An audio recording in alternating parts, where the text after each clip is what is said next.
Exactly. And these tests were performed so recklessly that when they happened upon the right frequency, after that, the corpuscle appears to have migrated elsewhere. There have been recordings of anomalies similar to those spotted in AI. Of course. A common thread in these. Disappearance and unfalsifiability. I like the story, though, ma'am. I'm glad you did, dear. What about what? I'm glad you like them, but I'm not really one to tell you about all of them. You should. Oh, you don't want to hear about some old woman's ramblings. Reflexively, the lieutenant read his familiar notebook. Well, it was summer.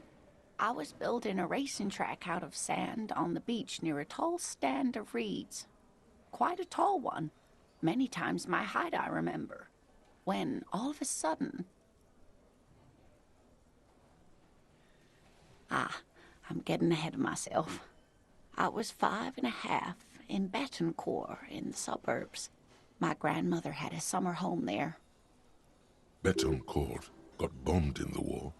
It used to be quite near, circa 20 kilometers from here. The strangest moment of my life. I looked up and one of the reeds moved. Not like a plant, but like a living thing.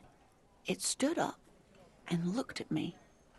Its body unfolded like some antique toy. I've never seen anything like it. I didn't know this can happen, so I reached my arm and touched the thing. It felt just like a stalk of reed, but it moved, swaying, towering above me. After a while, 20 seconds, a minute maybe, it left, went into the reeds. I tried, but I was only a child. There was mud and high water. I couldn't see it anymore. I was just standing there knee-deep in mud, looking around me. I ran back home to my grandmother and asked her if reeds could walk, and told her they were looking at me. Of course, she just laughed at me, but I knew what I'd seen. For years, it was a story I told at parties when I wanted to impress boys. That sort of thing. Of course, most people just took it as a strange, amusing anecdote. So did I, honestly. But then I met Morel. We were on our first date when I told him my story. You should have seen his face. He said my descriptions matched the phasmid down to a T.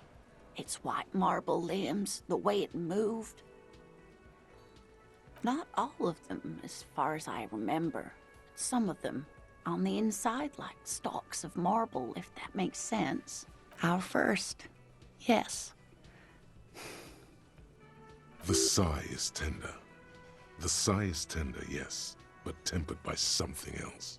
A thought she can't express. Interesting. It's hard to say how big things are when you're quite small yourself. To me, it seemed to be taller than I was then, but that's probably not the case.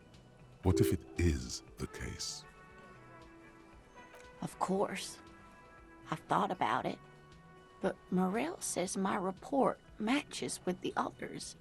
And I'm sure I hadn't heard of the phasmid as a child. Nor had my mother or my grandmother. So how did I know what to imagine?